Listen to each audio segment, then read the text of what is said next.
Essa é a nossa aula número 1 da unidade 1 de Fundamentos de Finanças Empresariais.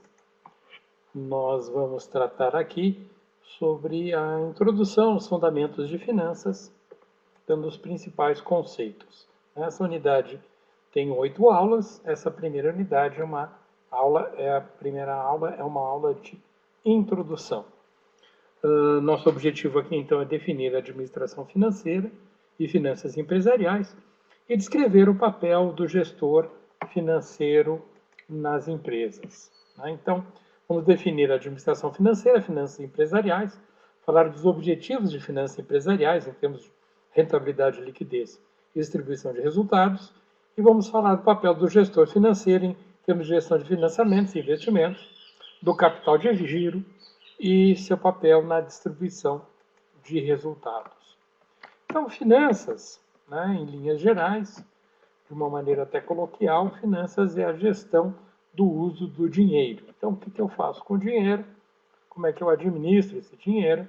Isso é o que nós chamamos de finanças. E as finanças nós podemos dividir em finanças das pessoas, são as finanças pessoais, o dinheiro que as pessoas, os indivíduos têm, o dinheiro das empresas, que são as finanças empresariais, e o dinheiro dos governos, que é o que nós chamamos de finanças públicas. Temos a administração financeira, então.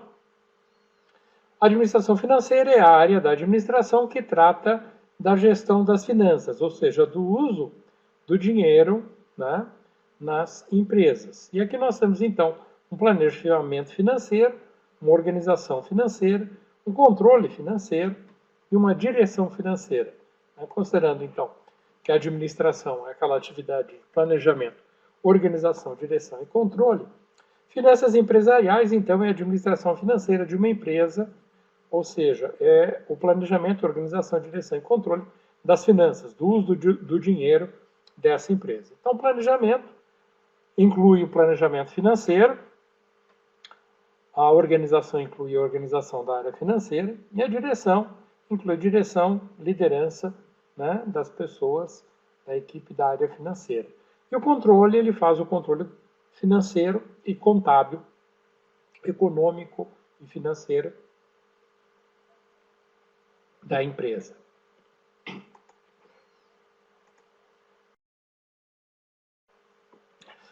Se eu colocar aqui, por exemplo, em termos de finanças pessoais, uma pessoa que quer organizar uma planilha,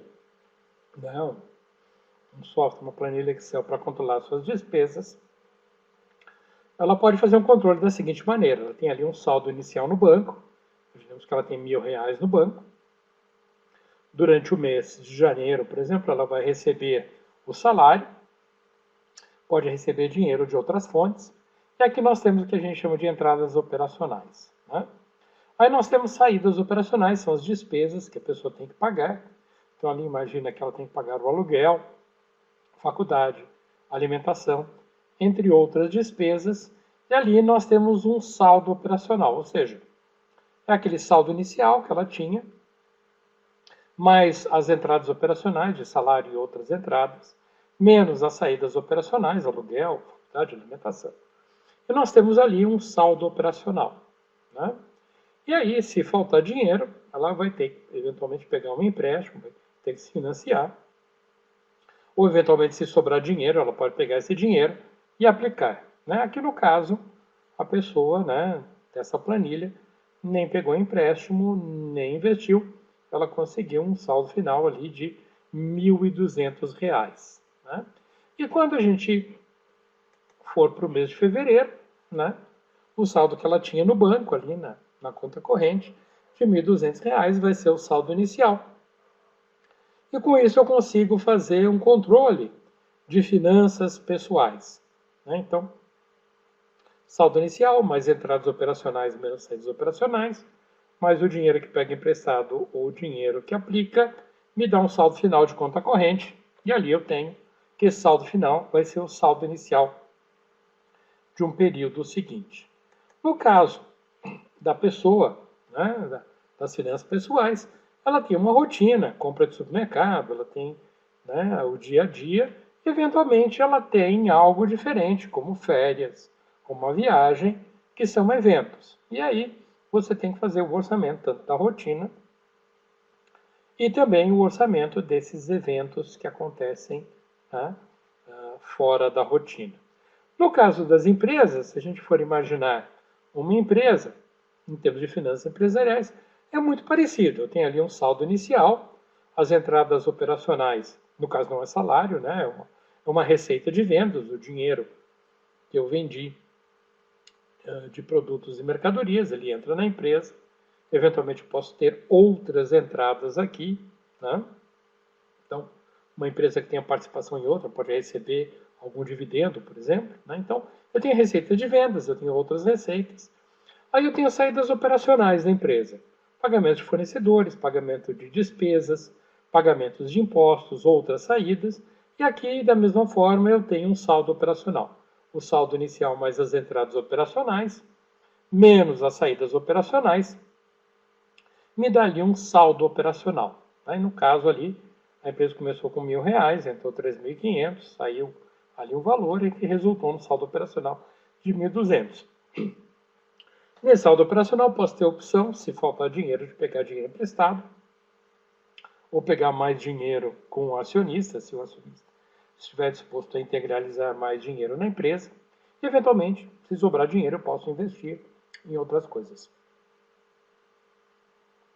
E aí eu tenho o saldo final, e da mesma forma que nas finanças pessoais, o saldo final do meu controle financeiro ali é um saldo inicial do período seguinte. Então, esse é um conceito mais básico que nós temos de fluxo de caixa, para dar um exemplo ali de uma diferença entre finanças pessoais e finanças empresariais, né? Da mesma maneira, as empresas têm a sua rotina em termos de vendas, custos, despesas, e tem eventualmente aquilo que sai fora da rotina, como eventos, uma feira, por exemplo, que a empresa vai participar, que não é rotina, né? Não é uma rotina diária ou semanal. Eventualmente acontece uma feira ou duas ou três por ano. Assim como projetos. Eu posso ter um projeto, né, separado que pode ter, né, uma projeção especial para aquele evento, né?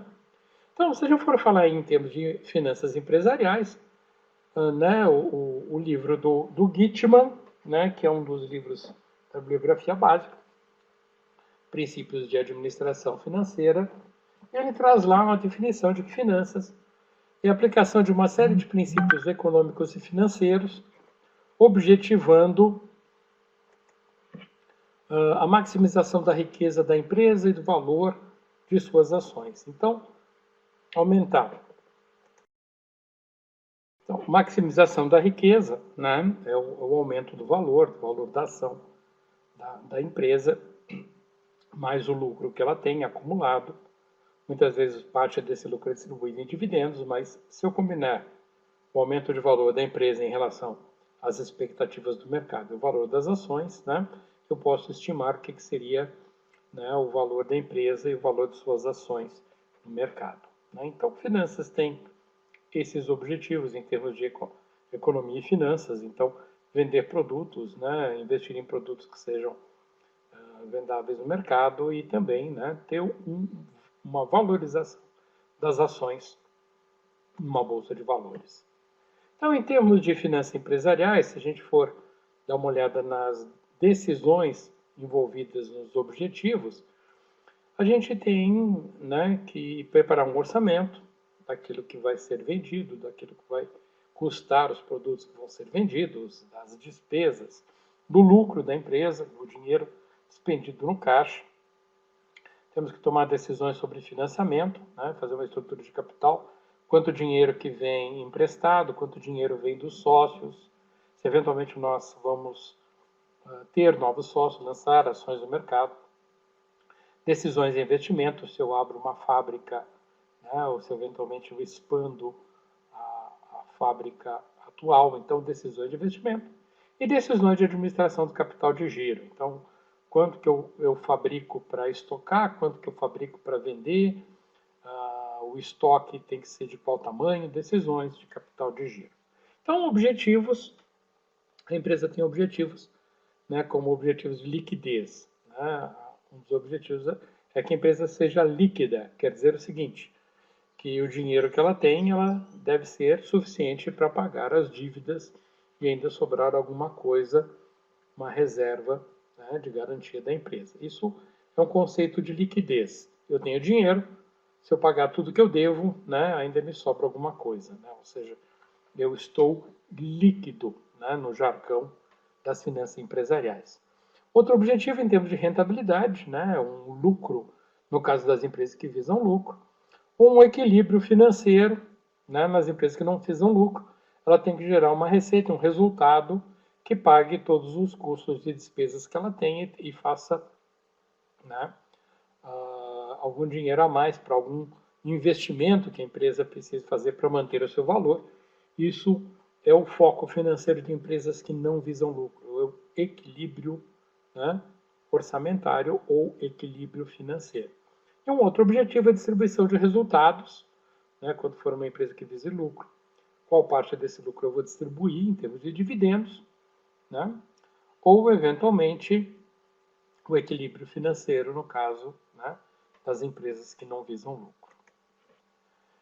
Aqui, então, né, um conceito importante é que a empresa ela tem dois objetivos principais, que é a geração de lucro ou de um equilíbrio orçamentário, que tem que ser equilibrado com a capacidade que ela tem de pagar as dívidas. Colocando uma balança, eu tenho que fazer ali uma ponderação entre a rentabilidade da empresa e a liquidez da empresa, ou seja, a sua capacidade financeira de pagamento e a sua capacidade econômica de gerar lucro. Né? Esse é o equilíbrio que a gente trabalha na gestão financeira. Então, um gestor financeiro, ele tem ali que cuidar dos financiamentos da empresa, onde que ela vai conseguir dinheiro para trabalhar, ou com sócios, ou com empréstimos, no que ela vai investir, né? Qual vai ser o retorno desse investimento, né? Será que esse investimento vai pagar o custo dos financiamentos obtidos? Né? Aí nós temos gestão de capital de giro, então de contas a pagar, receber, estoques, caixa, e a gestão da distribuição do lucro. Esse basicamente é o papel, né, do gestor financeiro nessas 4 atividades de uma maneira resumida. Né? Aí nós temos ali algumas ferramentas que me dão base para fazer essa gestão financeira. Os demonstrativos financeiros, eles são aqueles relatórios financeiros. Existem hoje um padrão internacional, que é do International Financial Report Standards, né? Então, traduzindo para português, são os padrões internacionais de relatórios financeiros, que de certa maneira já foi, né, o Brasil já aderiu a esse padrão lá atrás, em 2007, com a Lei 11.638, que adotou uma série, né, de critérios seguindo o padrão internacional. Nos Estados Unidos nós temos o US GAAP, que ele também influenciou muito os padrões internacionais. Então, nós temos aqui nessa lei no Brasil e o modelo US GAAP. US GAAP é para princípios contábeis geralmente aceitos nos Estados Unidos. Então, é General American Accounting Principles. Tá? Então, esse é o GAAP. Para quem não sabe, o US GAAP, então, é um padrão que os americanos seguem. Né? Nós temos um padrão que é com base em lei no Brasil, e tanto lá como cá a gente tem alguma coisa, né, muito consolidada no padrão internacional. Os 3 principais demonstrativos financeiros são o balanço patrimonial, que mede o balanço da empresa em um determinado período, por isso a gente diz que ele é como se fosse uma fotografia da empresa num determinado dia, então dia 31 de dezembro, né, de 2019. Então você vai lá e bate uma fotografia da empresa. Aí você vai e tira uma outra fotografia no final de 2020, 31 de dezembro de 2020, e compara o patrimônio da empresa naquele momento 1 com aquele momento 2. E, eventualmente, lá em 2021, 31 de dezembro de 2021, pode fazer uma outra fotografia. Então, os balanços patrimoniais, eles medem isso, o patrimônio da empresa. Quanto que a empresa tem de ativos, quanto que a empresa tem de caixa, quanto que a empresa está devendo, quanto que ela tem de ações. Então, o balanço patrimonial ele tem essa função de ser uma fotografia da empresa em um determinado momento e traz dados de ativos passivos, que são as dívidas, e o patrimônio líquido, que são os ativos menos os passivos, que dá o dinheiro que cabe ao acionista. Entre uma fotografia e outra, nós temos um monte de trabalho que as empresas fazem. Então, elas usam, né, aquele dinheiro que está na empresa para produzir produtos, vender, ir para o mercado, pagar salários. E aí, durante esse período, que vai de uma fotografia até outra, nós temos um resultado do período. Né? Esse resultado ele é medido pelo DRE, que é o demonstrativo de resultados do exercício. E, como muitas vezes a gente compra, né, à vista ou compra a prazo, ou nós vendemos à vista e vendemos a prazo, existe um descompasso aí, o que é o resultado da empresa com o que é a entrada e saída de caixa da empresa. Então, eu fiz uma grande venda, mas a venda foi feita a prazo, o caixa da empresa só vai, né, aumentar quando chegar no prazo combinado com o cliente. Então, eu tenho um demonstrativo de resultados, que é o DRE, e tenho um demonstrativo de fluxos de caixa, que é o DFC, demonstrativo de fluxo de caixa. Então, ele mostra os resultados entre o momento 1 e 2, né? E também traz dados de vendas, custos, despesas, no caso, e lucro, no caso do DRE, e entradas e saídas de caixa, no caso do, né, demonstrativo de fluxo de caixa. Então, os três principais documentos são esses: balanço patrimonial, que a gente chama de BP, demonstrativo de resultados do exercício, que é DRE, e demonstrativo de fluxo de caixa, que é o DFC. Nós vamos entrar com mais detalhe na disciplina em cada um desses relatórios, ok? Então, não se preocupem, nesse momento esse slide é só para fazer uma introdução ao que nós vamos ver mais adiante. Então, a empresa, para funcionar, né, ela, se a gente colocar aqui, dê uma olhada da direita para a esquerda do slide, o dinheiro que entra na empresa, ele vem de capital próprio, que é o dinheiro do acionista, ele vem de capital de terceiros, que vem de empréstimos ou de algum título que eu emito em bolsa de valores de dívida, como uma debênture, que é uma espécie de cheque pré-datado que a empresa emite, né? É um título de uma empresa que tem um valor, que paga juros. Né? Então, nós temos ali o capital próprio, que é o dinheiro dos acionistas, que tem uma expectativa de retorno a longo prazo, um capital de terceiros, que são empréstimos também, que tem uma expectativa de retorno com juros no longo prazo, que me dá um conjunto de financiamentos de longo prazo. E, eventualmente, a empresa ela pode comprar no curto prazo, pode comprar no cartão de crédito, pode comprar parcelado dentro de um ano, que é o contas a pagar, que é o que a gente chama de financiamento de curto prazo. O dinheiro, então, que entra na empresa, né, vem de financiamentos de longo prazo ou financiamentos de curto prazo. E esses financiamentos que entram na empresa, eles vão para aquele lado em que a empresa investe. Ela pode fazer investimento de curto prazo, pode deixar dinheiro no caixa no banco, pode converter esse dinheiro em estoque, ou pode vender o estoque e ter contas a receber. Tudo, então, que ela consegue, em termos de dinheiro, transformar em dinheiro no curto prazo, é o que a gente chama de investimento de curto prazo. E no longo prazo, ela pode comprar ações de outra empresa, com uma expectativa de retorno de longo prazo, ou pode investir em ativos que a gente chama de não circulantes, né? Ativos fixos, ativos como prédio de fábrica, equipamentos, veículos, são investimentos que a gente espera um retorno num prazo maior. Então, o que a empresa faz em termos de finanças? Ela pega o dinheiro de um lado, que é um lado que a gente chama diz que ela é passiva, porque ela recebe dinheiro, né? E ela investe esse dinheiro em algum lugar, que é um lado que nós chamamos de ativo. Então, o lado passivo, né, de onde ela obtém o dinheiro, que está aqui em rosa, nós temos ali o passivo circulante, são fornecedores a pagar, salários a pagar, outras contas a pagar, tudo no curto prazo. Nós temos um passivo não circulante, que são empréstimos a pagar no longo prazo, ou seja, com pagamento superior a um ano. E nós temos o dinheiro dos sócios, que é o que a gente chama de patrimônio líquido. Então, se a gente pega o ativo e tira a dívida, o que sobra ali é o dinheiro do acionista.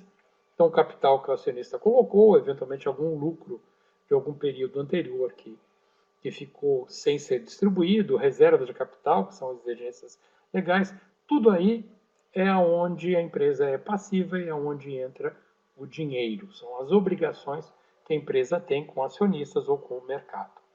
O dinheiro, então, ele é aplicado do lado verdinho, do lado esquerdo aqui do nosso slide, em termos circulantes, caixas, bancos, estoques, contas a receber, tudo que seja dinheiro ou transformável em dinheiro no curto prazo. Aquilo que não tem liquidez, que é difícil de transformar em dinheiro, veículos, edifícios, fábricas, equipamentos, ações de outras empresas, tudo que demora para vender, ou que eventualmente pode ser vendido com alguma diferença em termos de valor, né? Ou seja, que não circula, que não é algo que a empresa venda regularmente, é o que nós chamamos de ativo não circulante. Então, do ponto de vista contábil, o dinheiro que entra da empresa em obrigações, ele é investido na empresa e o total do passivo mais patrimônio líquido, ele deve equivaler ao total do passivo. Então, o dinheiro entra, né? ele via financiamentos, ele se transforma em investimentos da empresa, a empresa vai para o mercado devolve esse dinheiro mais alguma diferença, que é o lucro. Então, eu fabrico um produto por 100, vendo por 150, esse 50 ele volta na forma de lucro junto com o 100, e aí esse dinheiro mais lucro vai remunerar os financiamentos que eu tive ali em termos de, né, passivo, que são terceiros, ou do patrimônio líquido, que é o dinheiro do acionista. Vou pagar então juro de empréstimo, vou pagar o fornecedor, vou pagar os juros de empréstimo, vou pagar dividendos para acionistas, e esse então é o fluxo normal de uma área financeira. Tá? E aí nós temos, se a gente for dividir em termos de longo prazo e curto prazo, o capital de giro é aquele que nós chamamos de curto prazo, tanto do lado de financiamentos quanto do lado de investimentos. Então aqui, passivo circulante, são as minhas contas a pagar de curto prazo, e o ativo circulante é tudo aquilo que eu tenho em dinheiro ou transformável em dinheiro no curto prazo. É aquilo que circula, né, na empresa. Então aqui eu tenho